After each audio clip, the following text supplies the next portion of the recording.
وہی محبوب ہے، اس کو منایا تھا، منائیں گے، ہر ایک مقصد میں اللہ کو پکارا تھا۔ ناظرین السلام علیکم، آپ سب کا آج کے پروگرام میں خیر مقدم ہے۔ آج ہمارے ساتھ موجود ہیں مشہور عالم دین مولانا یحییٰ نعمانی صاحب۔ ہم مولانا کا اپنے پروگرام میں خیر مقدم کرتے ہیں۔ آج ہم گفتگو کریں گے ایک اہم سوال کے بارے میں، جو سوال عام طور پہ غیر مسلموں کی طرف سے آتا ہے، لیکن اب مسلمانوں کی طرف سے یہ بات کہی جانے لگی ہے، جو دراصل پروپیگنڈے کا نتیجہ ہے۔ وہ سوال یہ ہوتا ہے کہ کیا قرآن غیر مسلموں کو مارنے کا حکم دیتا ہے؟ کیا قرآن میں اس طرح کی باتیں ہیں؟ اور اگر اس طرح کی باتیں ہیں تو اس کا صحیح محمل کیا ہے، اس کا صحیح مفہوم کیا ہے؟ ہم مولانا سے درخواست کریں گے اس سلسلے میں مولانا وضاحت فرمائیں۔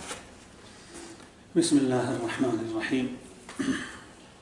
آپ نے جو سوال کیا یہ اس زمانے کا خاص برننگ ایشو ہے۔ بہت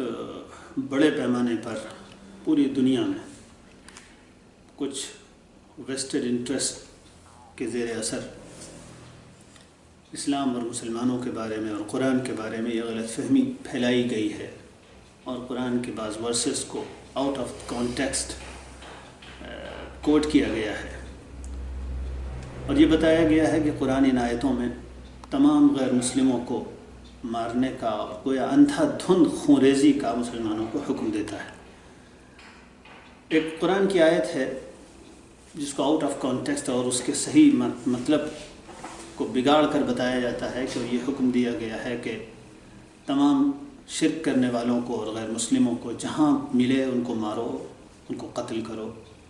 فاقتلوا المشرکین حیث وجدتموہم۔ اصل میں کسی بھی کتاب کو آپ اٹھائیں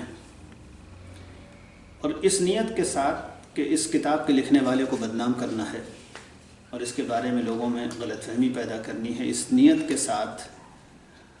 اس میں سے کچھ چننے کی کوشش کرنا چاہیں تو کہیں سے بھی آپ دو چار جملے ایسے اٹھا سکتے ہیں کہ اس کو اس کے کانٹیکسٹ سے الگ کر کے آپ اس کے بارے میں کوئی ایسی بات پھیلا دیں جو اس کے لکھنے والے نے کبھی سوچی بھی نہ ہو، یا اس کے لکھنے والے کا قطعاً اس میں وہ مراد نہ ہو، اور خود اسی کتاب میں اس نے اس کے خلاف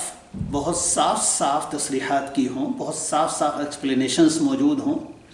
جس کی روشنی میں اس جملے کا یا اس خاص پارٹ کا وہ مطلب ہو ہی نہیں سکتا۔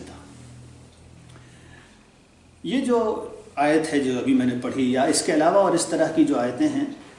وہ سب دراصل جنگ کے میدان میں نازل ہونے والی آیتیں ہیں۔ اب یوں سمجھیے کہ کہیں جنگ ہو رہی ہو اور کوئی فوجی افسر اپنے فوجیوں کو گائیڈ کر رہا ہو اور ان کے اندر جوش بھرنے کے لیے حکم دے رہا ہو، مارو، بچ کے نہیں جانا چاہیے۔ اس طرح کے جملے اگر فوجی افسر کی زبان سے نکل رہے ہوں، اس کو کوئی نکال لائے وہاں سے اور یہ کہے کہ یہ تمام انسانوں کو مارنے کا حکم دیا جا رہا ہے، تو ظاہر بات ہے اس کو کوئی بھی سمجھدار آدمی اور حقیقت جاننے والا آدمی اس کو صرف بے ایمانی اور جان بوجھ کر انسانوں کے درمیان نفرت پیدا کرنا اور فساد پیدا کرنا، اس کے علاوہ اس کا اور کوئی مقصد نہیں سمجھے گا۔ قرآن پڑھے اگر کوئی آدمی قرآن مجید اٹھا لے خود، اور میں کہتا ہوں اس کو کسی مسلمان سے نہ پوچھے، کسی عالم سے نہ پوچھے، کوئی سمپل ٹرانسلیشن قرآن مجید کا اٹھا لے اور اس طرح کی جتنی آیتیں ہیں ذرا دیکھے کہاں کہ وہ کس کانٹیکسٹ میں ہیں۔ اس طرح کی دو تین چار جو بھی آیتیں ہیں، جو بھی ورسز ہیں قرآن کے، وہ پیچھے سے دیکھو کہ صاف نظر آ رہا ہے کہ کوئی جنگ ہو رہی ہے، اور اس جنگ کے دوران یہ حکم دیا جا رہا ہے کہ جو لوگ تم سے جنگ کر رہے ہیں، جو میدان جنگ میں موجود ہیں، جنہوں نے تمہارے خلاف جنگ چھیڑ رکھی ہے۔ اب یہی جو آیت ہے، اس کے اگر کانٹیکسٹ پہ غور کیا جائے تو جن دشمنوں کے بارے میں یہ کہا گیا ہے کہ ان کو مارو، انہی دشمنوں کے بارے میں کہا جا رہا ہے کہ وَهُمْ بَدَؤُوكُمْ أَوَّلَ مَرَّةٍ، انہوں نے تمہارے خلاف اپنی طرف سے پہلے سے جنگ چھیڑ رکھی ہے۔ جنگ چھیڑنا اور شروع کرنے کا کام بھی انہوں نے کیا ہے، اور پھر اس کے علاوہ اسی کانٹیکسٹ میں، اسی سے پہلے اور بات کی آیتوں میں صاف صاف یہ کہا جا رہا ہے کہ دیکھو یہ ایسے تمہارے دشمن ہیں کہ تم نے بار بار ان سے صلح کی اور بار بار ان کے ساتھ تم نے پیسفل کو ایگزسٹنس کے معاہدے کیے، پیکٹ کیے، لیکن پیس قائم کرنے کی ہر کوشش ناکام ہوئی. انہوں نے ہر پیکٹ کو توڑا، ہر معاہدے کو توڑا اور بار بار تم سے جنگ کی اور تم کو نقصان پہنچانا چاہا. اسی کانٹیکس میں یہ بھی کہا گیا لا يرقبون فی مؤمن الا ولا ذمہ. ان کے اندر اتنی دشمنی ہے کہ یہ نہ کسی معاہدے کا خیال رکھتے ہیں نہ کسی تعلق کا خیال رکھتے ہیں، تو تم کو قتل ہی کرنا چاہتے ہیں. ایسے جنگ کے حالت میں، میدان جنگ میں جبکہ جنگ چل رہی ہے، یہ حکم دیا گیا کہ ان نان مسلمز کو جو تم سے جنگ کر رہے ہیں ان کو مارو. باقی عام جو غیر مسلم ہیں ان کے بارے میں خود قرآن کو دیکھ لیا جائے،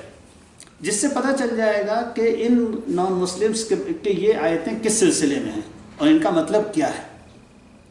قرآن کیا کہتا ہے جنگ نہ کرنے والے نان مسلمز کے بارے میں؟ قرآن کہتا ہے وَإِن جَنَحُوا لِلسَّلْمِ فَاجْنَحْ لَهَا وَتَوَكَّلْ عَلَى اللَّهِ. دیکھو اگر یہ نان مسلمز صلح کرنا چاہیں، پیس چاہیں، یہ تمہارے ساتھ ناجنگ معاہدہ کریں، اگر ایسا یہ چاہیں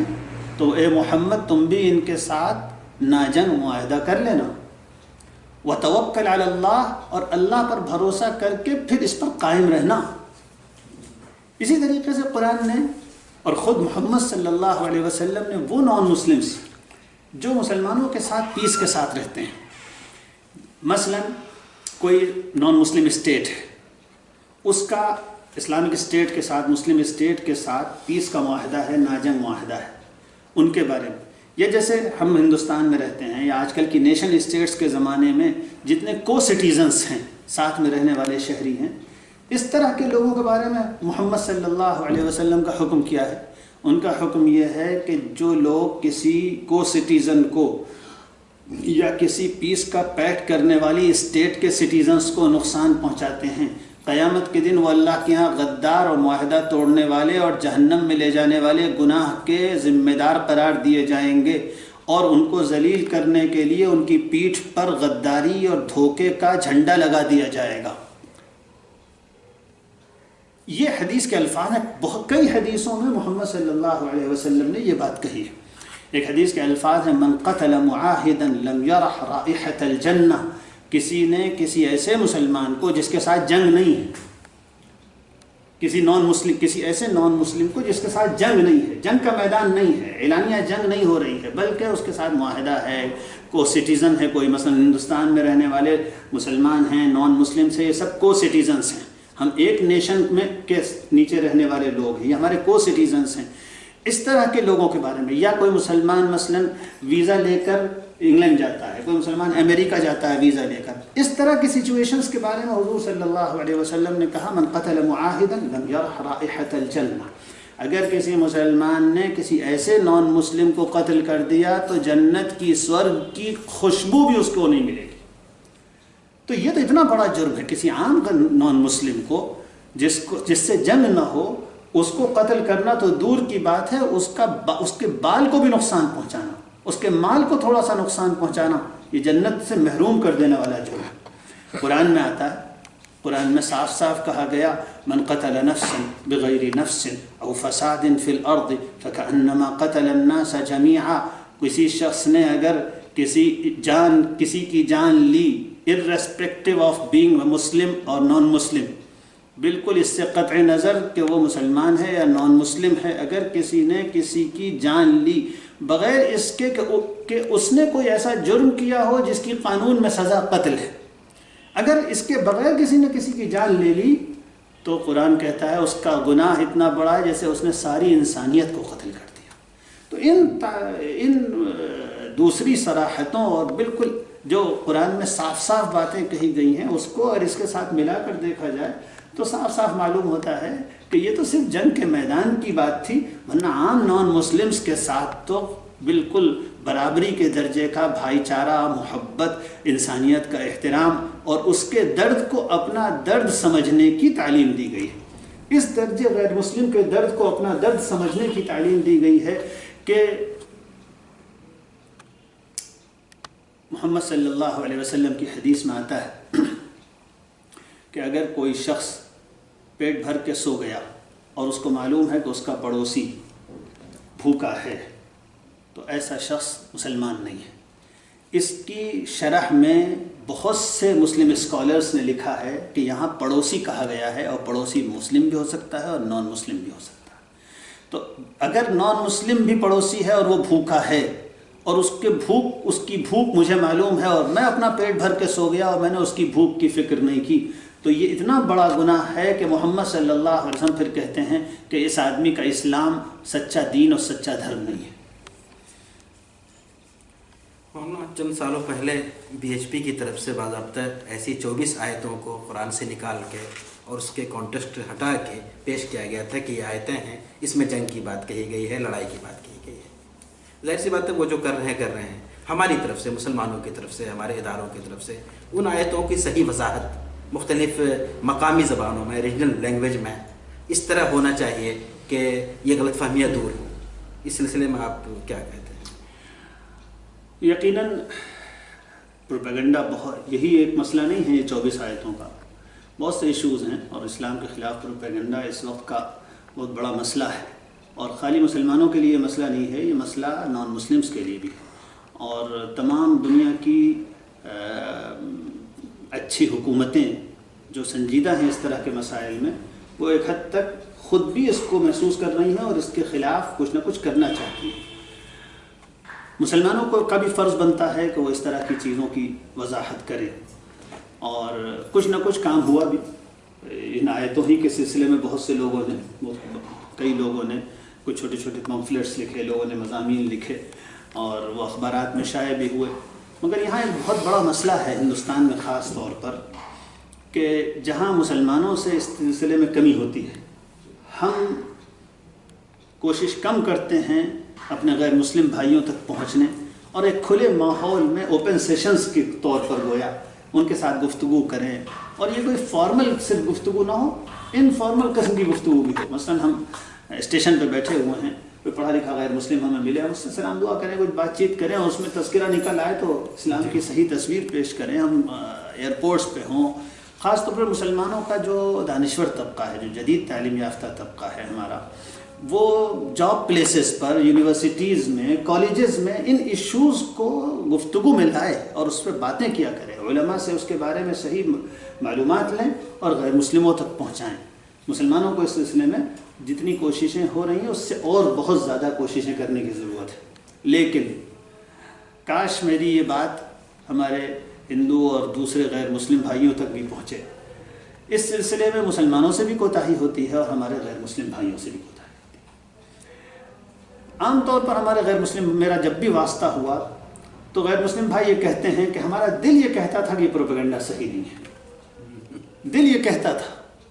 وہ محسوس کرتے تھے کہ ہم جن مسلمانوں کو دیکھ رہے ہیں، ہم کاروبار کرتے ہیں، ہم کالجوں میں دوستوں کے ساتھ رہتے ہیں، ہمارے پڑوسی بھی، کہیں ہمیں یہ خوخار مذہب تو نظر نہیں آتا، یہ خونی مذہب جو غیر مسلموں کے خون کا پیاسا، ہمیں یہ تو کہیں بھی نظر نہیں آتا، یہ تو صرف پروپیگنڈے میں دکھتا ہے۔ تو وہ کئی مرتبہ مجھے یہ واسطہ ہوا کہ مجھ سے خود غیر مسلموں نے کہا کہ دل یہ کہتا تھا کہ یہ سب صحیح نہیں ہے۔ یہاں میرا شکوہ کرنے کو جی چاہتا ہے اپنے غیر مسلم بھائیوں سے، جب آپ کا جی کہتا ہے کہ یہ پروپیگنڈا صحیح نہیں ہے تو آپ نے راستہ روک کر کسی مولوی سے پوچھا کیوں نہیں؟ آپ نے ہمارے مدرسوں میں آپ آئے کیوں نہیں؟ آپ آتے ہمارے مدرسوں میں، آپ آتے ہمارے اسکولوں میں، آپ آئیے ہماری مسجدوں میں۔ ہم لوگوں کو بھی اس کے مسجدوں میں اوپن سیشنز رکھنے چاہیے، اوپن ڈیز رکھنے چاہیے۔ خبریں آ رہی ہیں دنیا کے بہت سے ملکوں میں اب مسجدوں میں اوپن ڈیز رکھے جاتے ہیں۔ ابھی کچھ دنوں پہلے برطانیہ میں ایک دن میں 200 مسجدوں میں اوپن ڈے رکھے گئے، اوپن سیشنز، اور اس میں برطانیہ کی وزیر اعظم تھریسا مے خود براہ راست ایک مسجد میں گئیں اور انہوں نے وہاں جو اسپیچ دی ہے وہ اس قابل ریمارکیبل اسپیچ ہے۔ انہوں نے یہ بات، اس کا اعتراف کیا کہ اس وقت اسلام اور مسلمان دونوں مظلوم ہیں اور اسلام کے خلاف ہمارے رائٹ ونگز بہت خراب پروپیگنڈا کر رہے ہیں۔ ہم اپنی کمیونٹیز میں ایک ٹرسٹ پیدا کرنے کے لیے ہم مسجد آئے ہیں اور ہم چاہتے ہیں کہ لوگ مسجدوں میں آئیں۔ میں بھی کہتا ہوں کہ ہم خاص طور پر جو بڑی مسجدیں ہیں جن میں علماء اور سمجھدار قسم کے لوگ موجود ہیں، وہ اپنے یہاں اوپن ڈیز رکھا کریں، اور غیر مسلموں کو بھی چاہیے کھل کے مدرسے آئیں، کھل کے مسجدوں میں آئیں، ہمارے جلسوں میں آئیں، پوچھیں کہ قرآن کی اس آیت کا کیا مطلب ہے، لے کر آئیں وہ آیتیں۔ اس طرح کا منفی پروپیگنڈا اور نگیٹو پروپیگنڈا کرنے والی چیزیں لے کر آئیں اور ہم سے اس کے متعلق کلیئرنس لیں، کلیریفیکیشنس لیں کہ اس کے بارے میں آپ وضاحت کیجئے اصل مطلب کیا ہے آیتوں کا۔ اور میں سمجھتا ہوں اگر غیر مسلم اور مسلمان دونوں کی طرف سے یہ پہل ہو اور دونوں یہ چاہیں کہ ایک دوسرے کو سمجھ کر رہیں تو اس طرح کی چیزیں بہت جلدی واش آؤٹ ہو جائیں گی۔ بہت بہت شکریہ، جزاک اللہ۔ جزاکم اللہ۔